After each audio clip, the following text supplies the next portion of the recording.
महत्त्वाची बातमी, बीडमध्ये उपमुख्यमंत्री अजित पवारांच्या ताफ्यासमोर घोषणाबाजी करण्यात आली आहे। जिल्हाधिकारी कार्यालयाबाहेर शिक्षक संघटनेकडून ही घोषणाबाजी करण्यात आली। नागरगोजे शिक्षकाच्या आत्महत्येसंदर्भात घोषणा दिल्याचं या ठिकाणी पाहायला मिळालं। नागरगोजे कुटुंबाला न्याय देण्याची आंदोलक शिक्षकांची मागणी आहे। तर अजित पवारांचा हा ताफा आहे आणि त्याच ठिकाणी त्या ताफ्यासमोर सगळ्या आंदोलक शिक्षकांनी जोरदार घोषणाबाजी केली। शिक्षक नागरगोजे यांनी वेतन न मिळाल्यामुळे आत्महत्या केली होती आणि त्याच विरोधात हे सगळे शिक्षक आता आक्रमक झाले होते। अधिकची माहिती आपण जाणून घेऊयात आमचे प्रतिनिधी महेंद्र मुधोळकर यांच्याकडून। महेंद्र, काय सांगाल, काय नेमकं घडलं?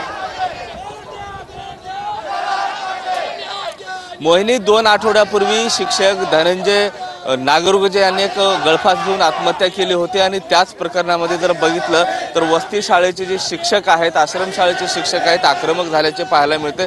गेल्या 10 दिवसापासून बीडच्या जिल्हाधिकारी कचेरी कार्यालयासमोर त्यांचं उपोषण सुरू आहे। मात्र उपोषणाच्या ठिकाणी आतापर्यंत कोणीही भेट दिलेली नाही। आज उपमुख्यमंत्री अजित पवार यांचा दौरा होता। या दरम्यान शिक्षकांनी अजित पवार यांनी आम्हाला भेटावं, वेळ द्यावा अशी विनवणी केली होती। मात्र अजित पवारांनी भेट नाकारल्यामुळे आता हे शिक्षक जे आहेत सध्या आक्रमक होताना आपल्याला पाहायला मिळतात। मी सध्या बीडच्या जिल्हाधिकारी कचेरी कार्यालयासमोर आहे आणि हा राष्ट्रीय महामार्ग आहे जो बीड नगर हा रस्ता आहे आणि याच रस्त्यावरती अशा पद्धतीनं धनंजय नागरगोजे यांचा जो फोटो आहे या ठिकाणी ठेवण्यात आलेला आहे आणि अशा पद्धतीनं जवळपास 15 मिनिट झाला आता रस्ता जो आहे त्यांनी अडवून धरलेला आहे। जे शिक्षक आहेत ते आक्रमक झाल्याचे अपडेट्स तुमच्याकडनं जाणून घेत राहणार आहोत। तुर्तास धन्यवाद दिलेल्या या